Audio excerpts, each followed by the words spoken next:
as well as any coach in football ever has. Mike Ditka, the fury and the passion. This man knows what inspires Mike Ditka. I think it's a burning desire to succeed, burning desire to be the best. As a player, he had that fire. And I think that's carried over into his coaching style. It's a demonstrative coaching style, a style that drives and motivates his players. Mike Ditka has won a Super Bowl, but recent times have seen a strangely stoic sideline demeanor as the Bears have lost their last 5 games in a row. But Singletary recognizes that the Ditka fire still burns and that he won't keep it all to himself. If you can get people to feel the same intensity that you feel, the same desire, then I think you have something real special. The Chicago Bears face the Houston Oilers on ABC's Monday Night Football. Are you ready to rock? Are you ready to roll? Are you ready for Frank and Alan Dan live in the Astrodome? We're gonna make you smile and get rid of your blues and do the Monday Night Football boogie for you. I bet you're ready for some football. The Bears and the Oilers are coming your way. It's Monday Night Football and it's time to play.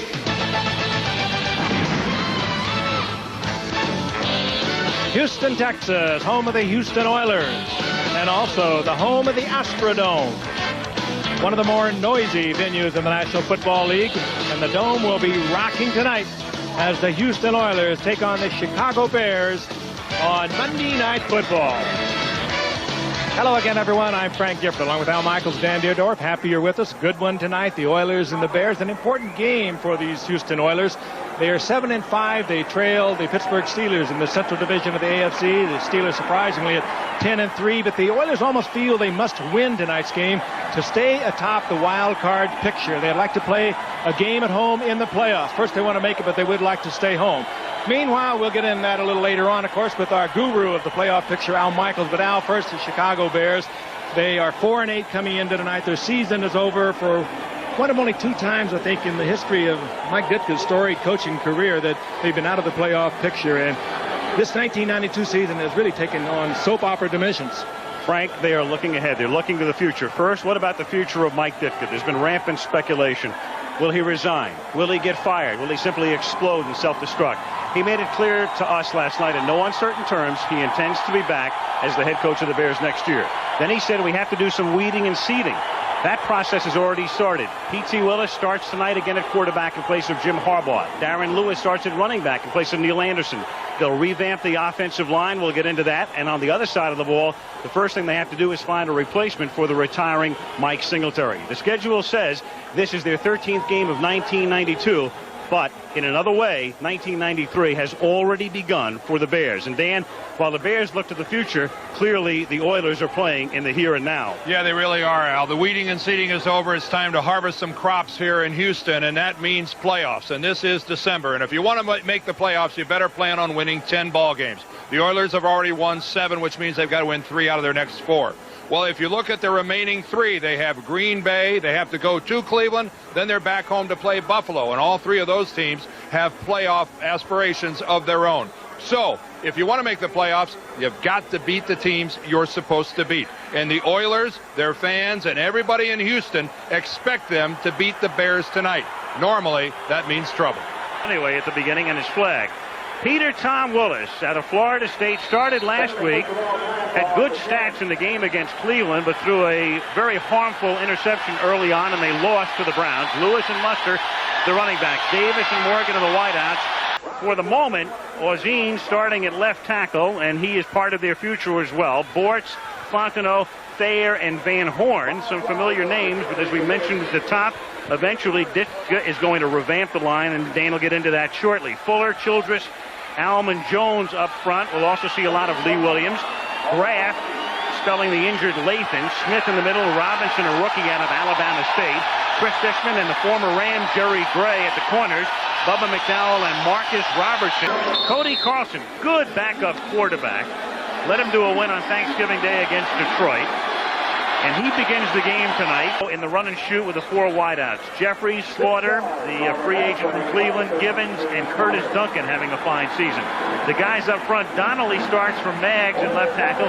Munchak and Matthews have been terrific for years. Dawson at right guard, and David Williams coming into his own now at right tackle, the interior 5. The guys up front are Roper, McMichael, the Fridge, Perry, and Dent. Singletary, the sole linebacker, and then against the run and shoot, the 6 defensive backs. Wolford, Stinson, Gale, Carrier. They normally start against teams with regular offenses, and then Thane and Tate are the extra backs against the Houston run and shoot. At the 11-yard line, again Carlson to throw, and he fires to the 25-yard line, and that's incomplete. Ernest Givens covered well by David Tate. Ball and defensive back getting there simultaneously. 4th down. By the Chicago Bears. Greg Montgomery, the league's leading punter. And this is not a thing of beauty. Fielded at the Chicago 48-yard line by Anthony Morgan. And he is tackled just short of midfield. First quarter, no score. Bears have it at their own 49-yard line. And Darren Lewis swings to the outside and takes it to the Oiler 43-yard line. Tackled by Al Smith after a gain of 8. 7 or 8 yard pickup. Second down and a long 2, and Brad Muster picks up a first down, takes the ball to the 38-yard line, and Al Smith gets credit for another tackle. Blowing out the 5th-ranked defense on the ground. First down from the 38-yard line, and Lewis again picks up 4, takes it to the 34 with 5.5 minutes to go. No score first quarter in the shotgun. Houston with a 5-man rush. Willis hangs in the pocket and floats one out there from Morgan, and he makes the catch at the 5-yard line. The defensive back, Jerry Gray, was behind him, and now are they going to say he was out of bounds? They are going to say he was out of bounds at the 5-yard line. Couldn't get the ball deep where he wanted to get the football. He threw it short. He has to come down with both feet in bounds, and Anthony Morgan, perhaps had he played a little more. He has been injured on and off, has not played that much. Only 37 to go. First quarter, no score. 1st and 10 at the 12. It's their second possession. They were 3 and out on the first, and here's their first running play of the night. Lorenzo White having a terrific season to the 21. He starts the game 80 yards shy of 1,000 yards this year. 3rd and 1 from the 21-yard line. And Carlson to throw for the first down. And to the 29-yard line, the catch is made by Curtis Duncan, having a great year. His 62nd catch of the season. 10 minutes to go. First quarter, no score. On a delay, this is White with room to roam. Close to a first down. Up to the 39-yard line, tackled by David Tate. You know, you're talking about Roper playing a linebacker, playing in that down position. If we could run that again. Now watch him. There he is out on the end in the down position. And easily taken wide by David Williams. Huge gaping hole. Roper doesn't get back to it. Big pickup by the Oilers. Enough for a first down. Givens in motion. Cody Carlson in his 6th year. Out of Baylor. Throws in great coverage that time. And it was too great, in fact, because 2 flags come in. Thane all over Givens. Coming up with a guilty look on your face. That'll get that referee who's on the bubble for sure. The old cookie jar look. 1st and 10 from the Oilers 45-yard line. Draw again, but this time the Bears have it well defended, and White can go nowhere. Sean Gale helping to push him out of bounds, and there is a marker down. A yellow body part? I don't know. Face mask, 5 yards, into the run, first down. Maybe the face mask also came out. 1st and 5 now from the 50-yard line. And the catch is made by Curtis Duncan, and he gets body slammed down by Donnell Wolford. Whoa. They have to go through Pittsburgh. Yep. They have the best record in the conference at the moment. 3rd down and 8. That's and a fumble. Carlson gets hit. The ball is loose. Richard Dent was there to dislodge it.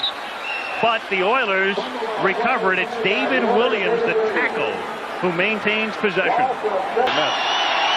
From the 20-yard line, P.T. Willis going very deep and overthrows it, and Gray intercepts, but there's a flag down. Jerry Gray, for the moment, has his 4th interception of the season and runs it back to the 45-yard line. Well, my guess would be that the flag is on Anthony Morgan for interference. Offensive interference.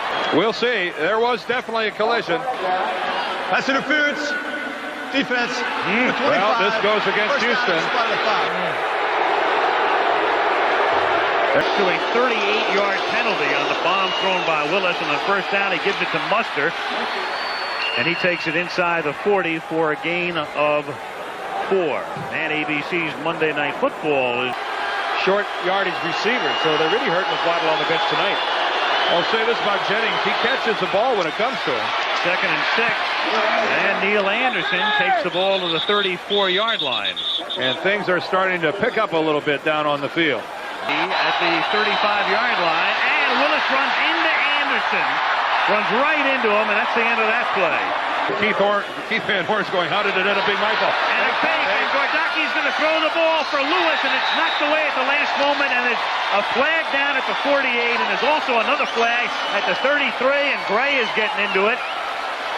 2 flags. So both be declined. We have 2 fouls on the offensive team. Unsportsmanlike conduct, illegal substitution, number 33, and ineligible downfield, number 55. Both are declined. First down, Houston. And if you are leaving the game, you just can't stop a yard from the sideline and run a play. And that's what they did in Green Bay. Here's Lorenzo White on first down from the 36-yard line. And White, for a gain of 15, takes it across the 50, where he's tackled by David Tate with no score. Carlson, and then bobbled and caught by Jeffries. And then he's tackled by a trio of Bears led by Lemuel Stinson. 3rd down and 6 at the 45-yard line. Carlson fires. Slaughter got open.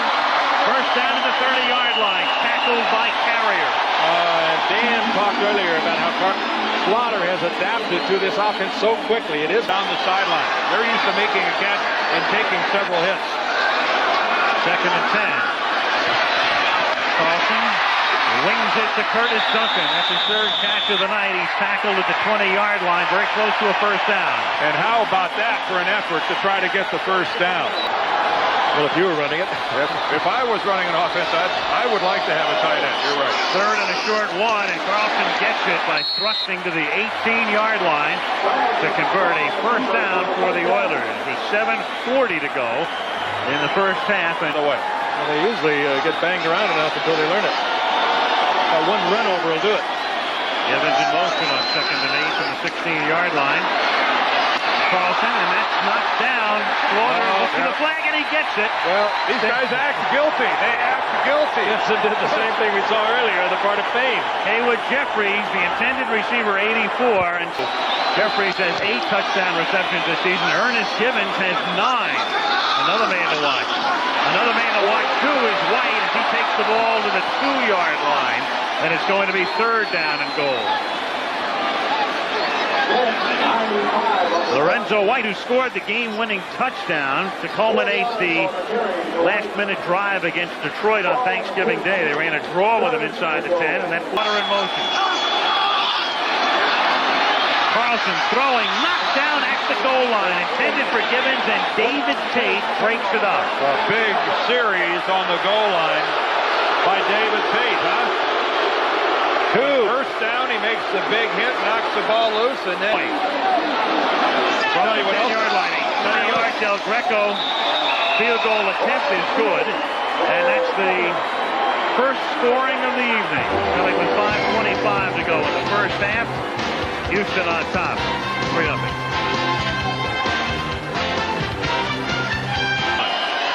Second and 11. 4-man rush. Willis under pressure, has it picked off by Bubba McDowell. Touchdown. And he ought to let Sean Jones spike the ball. Last week against Cleveland, he threw it in the flat. It was picked off by David Brandon, taking 92 yards. This time he puts it in the other flat. Touchdown, Houston. It's John Jones on the pass rush that... For Chiefs.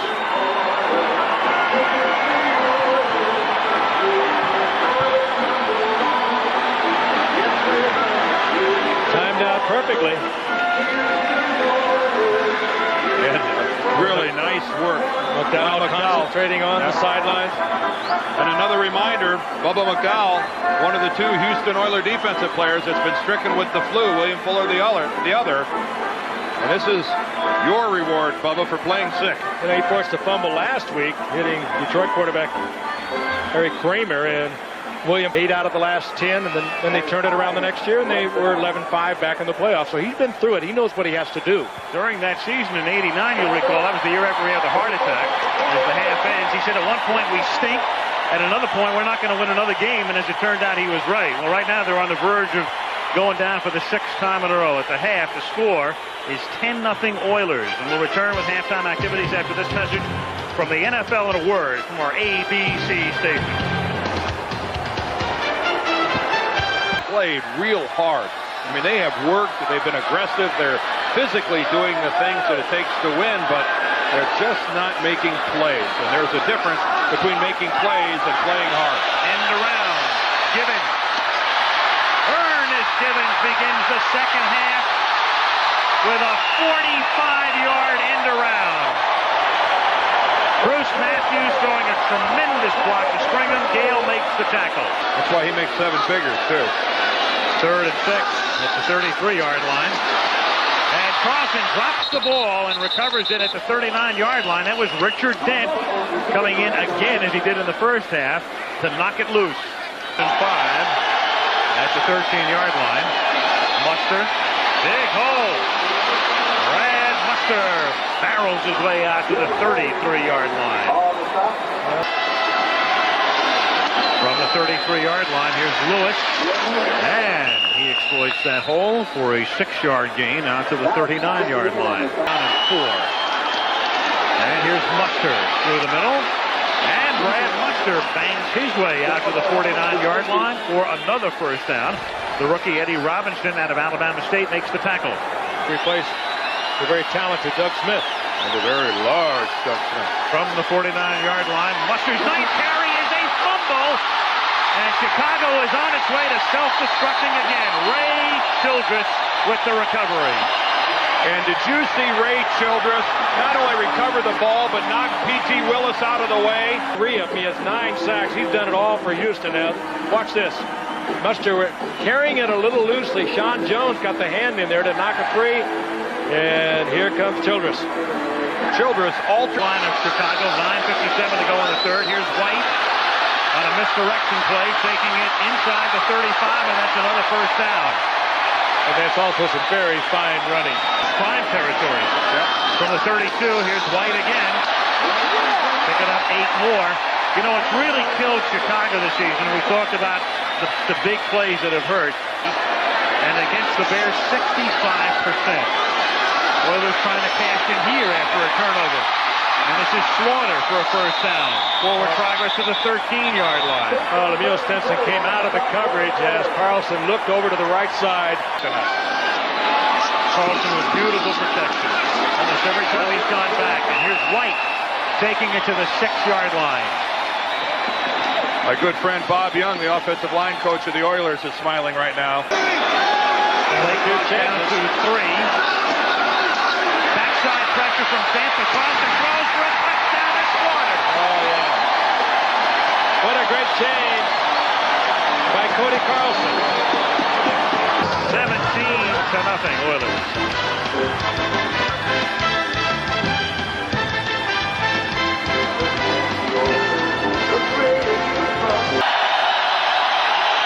Shotgun, 4 receivers. That's Gentry in motion. And that's incomplete. Dishman covering Kozlowski. That's a mismatch. He gets open so often. 2nd and 5 at the 34-yard line. Carlson, complete. That is Duncan again for a very short gain. That's Curtis's 6th catch of the night. 3rd and 1 at the 30-yard line. Gibbons in motion. White stays in the block. And it's incomplete. Slaughter reaching for it inside the 10. Greco ran in Phoenix when we were out there to watch the Cardinals play the Cowboys. I think I was back in '88. It's a 48-yard attempt that turns into be a fake and a hard. Well, that's kind of mindful of what we saw in 1988. He's done a great job wherever he's been. 2nd and 10. And Willis gets sacked at the 35-yard line. Busting in is the outside linebacker, Rick Raff. Former Miami Dolphin picked up on Plan B, and it has worked out well for them because we are From the gun, he steps up to avoid Fuller. And then the pass is incomplete, but we've got a flag as Dishman is all over Kozlowski. And I think they're going to call that one. Kozlowski going for the ball. Dishman got there early. Dishman is either going to the sidelines because he's hurt or he's going to hide, one or the other. Dishman just took off for the sideline after and falls on him. 20-yard penalty. At the 45-yard line, he floats one perfectly into the arms of Darren Lewis. And on one pass, he gains about as much yardage as he had thrown for in almost 3 quarters. In this situation. On 2nd and 7, here comes the blitz, and look out, down he goes, Eddie Robinson, and nobody was there to block him. We'll return with Monday Night Football after this word, our ABC section. 15-yard line. Peter Tom Willis from the shotgun. Throws over the middle to Neil Anderson, and Neil Anderson in for the touchdown. Anderson, like he did and has done so often, breaking tackles, but like he did against Cleveland to temporarily get the Bears back into that game. A turn of events. Willis stands in there. He had Jones coming from the other side, and for the second time, Frank, on this drive, he demonstrates nice touch. Here, and on the right of your screen is Bud Adams, who not only is the owner of the Oilers, but is the founder of this team. This team born in 1960 when the American Football League came into existence, and Bud Adams in his 33 year is the proprietor of the Houston Oilers. Architects of the merger. He starts signing NFL stars and veterans. First down, Cody Carlson from the 20 throwing, and that's another catch. Curtis Duncan tonight has made 7 catches. He has 68 catches this season, and he is closing in on a very strange record. Most receptions in a season by a wide receiver without scoring a touchdown. Ray Berry holds the record. The great Ray Berry, the Hall of Famer Ray Berry, who caught 75 one season. Here's Lorenzo White picking up 2 yards. It's very close to a first down. That's going to give him 74 for the game, and he's 6 shy of 1,000 for the year. And if they put the nose of the ball on the 30-yard line, it's a first down. Their defense trying to dig in. Big play for them. 3rd and inches. And Carlson submarines across the 30 to convert. First down, Houston with 13:25 to play. Clock as they can. They snap it with the play clock at 3. And Carlson goes deep, has a wide open Jeffries inside the 30. Tackled at the 23-yard line by Donnell Wolford. Dan, you said he's also very good. And this was perfectly timed out between Cody Carlson and Haywood Jeffries. 6-yard pickup. First down at the 24. Here is Lorenzo White. And Lorenzo White takes it to the 16-yard line, and he is over 1,000. Oh, they just announced it. The PA announcement just told the crowd. And he can go back and thank his right guard, Doug Dawson, for that one. 1,000 yards as a recipient of some good blocking. 2nd and 2. Here he is. Picking up the first down, taking it to the 11-yard line, and tacking on about 6 more. Oh, and Singletary's trying to pick a fight with Bruce Matthews. Leading by 10. End around, inside give to Slaughter. Webster Slaughter out of bounds at the 1-yard line. Donnell Wolford saving the touchdown. 1-yard line, I got 4 wide receivers. This is what happens when you don't have a tight end. First and goal, and Lorenzo White dives in for the touchdown. How fitting that he got the touchdown. Just over the top. More surge up front. Yep, that's it. More good. They're rocking at the Dome. 9:40 left of the 4th. 24-7 winner. losing. They are back in, definitely back in for a hunt for that division title. First down from the 24-yard line. Willis throws underneath to Brad Muster. He gets popped at the 30-yard line after a gain of 6. Any action yet, and we're almost halfway through the fourth quarter. 2nd and 3. Willis scrambling, gets corralled, gets sacked. Lee Williams, the longtime San Diego Charger who came over last year.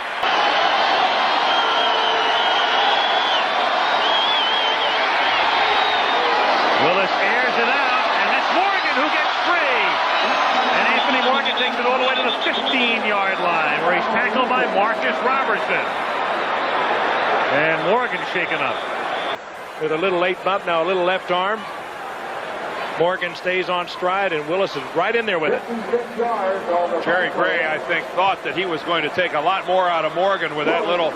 That was a veteran play by Gray, and I think Morgan back in. That's Morgan in motion. There's the fake sweep and a little lofted pass into the arm of Brad Muster. There's a flag down, however, at the 22-yard line. And the reason he was open is that I believe it's no play. Illegal motion, number 81, 5 yards. so sure that he's not hurt. Ooh, here comes Harbaugh. Oh, and he's waving Harbaugh off. Willis upset that Mike Ditka is sending in Harbaugh. PT is PO'd. And he's not very concerned, I don't think. Not about what PT's thinking. 2nd and 15 at the 20. I don't think we'll see a recreation of Jerry Glanville. Oh, here's Harbaugh getting sacked at the 22-yard line by Childress. New quarterback and same result. That Willis was okay to continue. 3rd and 17 at the 22. 24-7 Houston. 6:23 left in the fourth.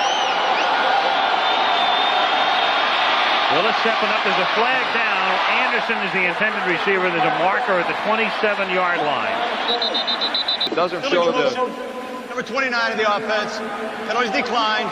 4th down. A quarterback that doesn't show the desire to take off with the football up the middle of the field is a quarterback who's going to face defenses that are really stacked against him because the middle will be vacant until you challenge the middle of the field. Harbaugh just went in and gave him a play. Yep. Team. Return to sender.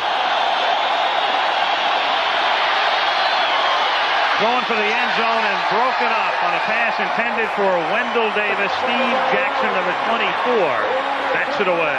They look and feel the way they do. From the 22-yard line, Lorenzo White takes it out to the 30-yard line. That's a gain of 8. Big Ditka's night. There is White. This is it. Tackled by Carrier after another big game. There goes the night. Yeah. Carlson drops the football and recovers to maintain possession at the 50-yard line. And a little bit more pushy, shovey. Players in that 6, 7, 8, 9-year range. And those are the guys that carry your team. And real leadership, too, Dan. You look down there and you say, who's picking this team up? My interpretation was McCaskey, he was concerned about Ditka, but he wanted Mike to have the verve as Morgan makes the catch and the enthusiasm and the will and the want to come back. And talking about the veteran Steve McMichael, and as we said before, Ditka said he's probably playing the best football of all this year. Here's Wendell Davis making the catch up to the 39-yard line with 47 seconds remaining. England would have been over the past 12 years if they hadn't cut him loose. That's out of bounds at the 45-yard line. You know, in the equal time provision here, we spent a lot of time talking about the Bears. The Bears are a great team for national television with Ditka and all the rest. But meanwhile, the Houston Oilers tonight, as we take a look at the credits, are winning a game they had to win. Jacko.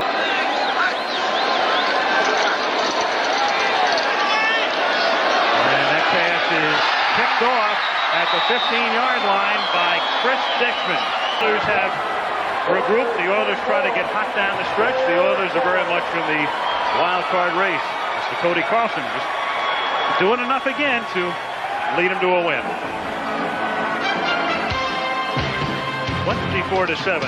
The final from Houston, and we'll return right after this.